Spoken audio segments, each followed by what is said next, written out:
चाहे कर सीना जोरी चाहे कर मारा मारी तोहरा से केहू ना डरी। तो हम निरहू से कहल चाहते हैं, ये हमारा आवाज प्रेमशिला यादव का। तब की साइकिल वाला झंडा निरहू के बंगला पर लहरी। तब की साइकिल वाला झंडा निरहू के बंगला पर लहरी। है कि सांसद निरहुआ जी बड़े बड़े वादे कर रहे हैं। इस बार फिर से आम्रपाली जी को लेकर के मैदान में कूद पड़े हैं। कहीं न कहीं हर बार चर्चा रहती है कि आम्रपाली जी ही उनका साथ दे रहे हैं। क्या लग रहा है कि इस बार के चुनाव में क्या होने वाला है? आम्रपाली अपना घर तो बना नहीं पा रही हैं और निरहुआ के संग फिल्म बनाने में लगी हैं। तो उनसे मैं कहना चाहूँगी कि पहले आप अपना घर बचावें और दूसरे का घर न तोड़ें। और हमारी समाजवादी पार्टी एक ऐसी पार्टी है कि महिलाओं को मान और सम्मान देने का काम करती है।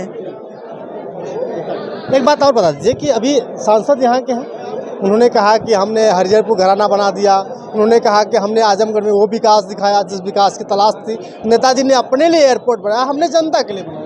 वो सिर्फ अपने लिए भाजपा सरकार जो भी अगर बनाई है तो अपने लिए सिर्फ बनाई है।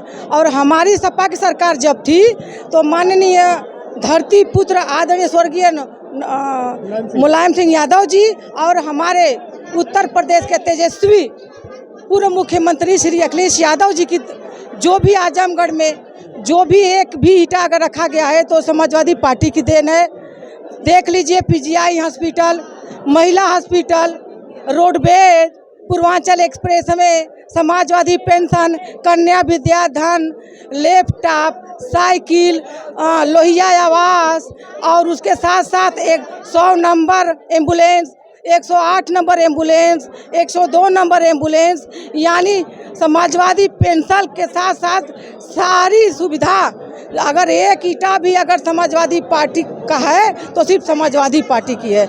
मतलब आजमगढ़ को विकास करने में समाजवादी पार्टी ने काम किया। सारा विकास समाजवादी पार्टी के तरफ से है। और अगर भाजपा अगर गिना रही है अपनी तो 5 किलो राशन तो 5 किलो से ज़्यादा हमारे राष्ट्रीय अध्यक्ष जी 500 रुपया समाजवादी पेंशन देकर कर महिलाओं को रखते थे। और बीजेपी कह रही है कि महिलाओं के सम्मान के लिए काम कर रहे हैं। बीजेपी कहती है कि बेटी बचाओ बेटी पढ़ाओ जितना हो पाया है इस सरकार में, आखिर पिछले की सरकारों में कुछ नहीं हो पाया। अब तक तो कोई सरकार में ऐसा नहीं हुआ था। जो दलित परिवार मणिपुर की घटना आप देख लीजिए, बगैर वस्त्र के हमारे बहनों को किस तरह नंगा करके घुमाया गया। कहाँ बेटियां सुरक्षित हैं? बेटी पढ़ाओ बेटी बचाओ का जो नारा था वो नारा कहाँ गया? आप मणिपुर के घटना के साथ साथ आप गोरखपुर में देख लीजिए, कानपुर में देख लीजिए, हर जगह महिलाओं को, देवरिया में देख लीजिए, हर जगह महिलाओं का उत्पीड़न हो रहा है। कहाँ बेटी बचाओ का नारा गया? अभी आपने आम्रपाली पे सवाल उठा दिया है, इतना ही तक कि उन्होंने कहा घर नहीं बसा पा रहे हैं। निरहुआ जी भी तो शादी किए थे, आम्रपाली जी के साथ घूम रहे हैं, तो क्या निरहुआ जी भी गलत है?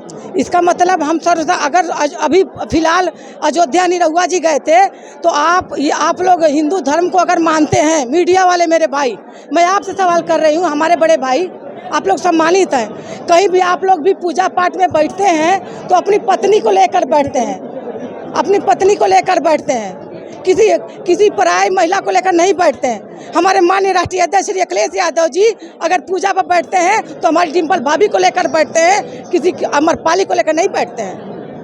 वो तो कहते भी हैं कि हमारी धर्मपत्नी बन चुकी है। अब भाई कहीं साबित करके दिखा दे। उन्होंने तो एक साधु के सामने भी कहा था कि ये पहले अर्धांगिनी हो चुकी है हमारी। तो साधु के साथ सामने कहे होंगे, समाज में अभी उनका कोई वजूद नहीं है, समाज में उनकी छवि एकदम खराब है। इस बार क्या होगा? इस बार सपा 400 पार और भाजपा 400 हार। अच्छा, सपा 400 के पार जाएगी और बीजेपी 400 की हार जाएगी। आपके साथ बहुत सारी महिलाएं हैं, आपका क्या नाम है? प्रेमशिला यादव। प्रेमशिला जी, ये बताइए कि क्या लग रहा है आपको? क्या लग रहा है भैया? इस बार सपा आ रही है। समाजवादी की क्या क्या मुद्दे रहेंगे? क्या मुद्दा रहेगा? 400 पार जाएगा समाजवादी। तो बीजेपी कहती है, आप तो नहीं? बीजेपी कह रही है ना, लेकिन ये समाजवादी कर रही है। कैसे वोट करके करेगी? ये पीडीए का नारा हमारे राष्ट्रीय अध्यक्ष जी दिए हैं। पीडीए का नारा जी? अभी आप कहते गीत गीत तो मैं समाजवादी पार्टी का गाती हूँ, तो गीत मैं गा रही हूँ जो निरहुआ जी जो ललकार मचाए आजमगढ़ में कि 400 पार आएगा सीना जोरी से, उसी में मैं गा रही हूँ। तो हमारे समाजवादी सिपाहियों का यही ललकार है, चाहे कर सीना जोरी चाहे कर मारा मारी, चाहे कर सीना जोरी चाहे कर मारा मारी, तोहरा से केहू ना डरी। तो हम निरहू से कहल चाहते हैं, ये हमारा आवाज है प्रेमशिला यादव का। तब की साइकिल वाला झंडा निरहू के बंगला पर लहरी, तब की साइकिल वाला झंडा निरहू के बंगला पर लहरी। जौन आजमगढ़ में नेताजी एयरपोर्ट बनवले वहाँ, ई मोदी जी आके फीता कटले वहाँ, एकरे बारे में कहा आजमगढ़ में नेताजी बनवले एयरपोर्ट हो, काटी काटी फीता के विरोधी मांगे वोट हो। चाहे बुलडोजर चलाई बा चाहे जेल भेजवई बा, चाहे बुलडोजर चलाई बा चाहे जेल भेजवई बा, तोहरा से केहू ना डरी। तब की साइकिल वाला झंडा मोदी के बंगला पर लहरी।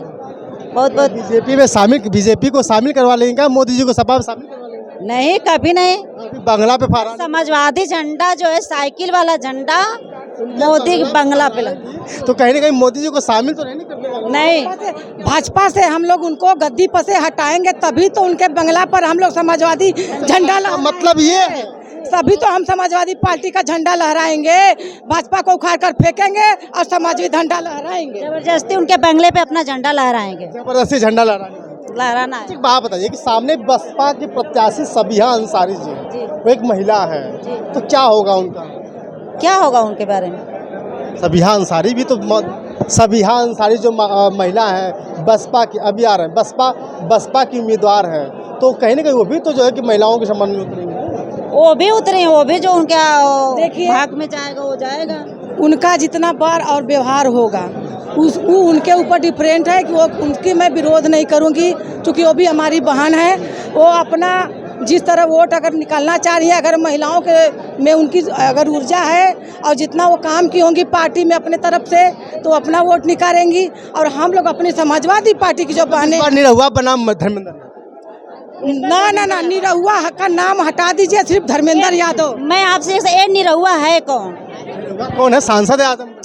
हम लोग नहीं जानते निरहुआ। आप अपने सांसद को आप नहीं जानते तो आप एक कमी है। मेरा हम लोग का सांसद नहीं, आजमगढ़ का सांसद वो निरहुआ सिर्फ हीरो का काम करता है और हमारे नेता धर्मेंद्र यादव जनता के बीच का हीरो है, मतलब जनता के बीच में धर्मेंद्र यादव। चलिए बहुत बहुत शुक्रिया। अभी हम आजमगढ़ में थे, धर्मेंद्र यादव का नामांकन है, बहुत सारे लोग आए हुए थे, जानने का प्रयास कर रहे थे इस बार क्या होने वाला है। बाकी आपकी राय? शुक्रिया।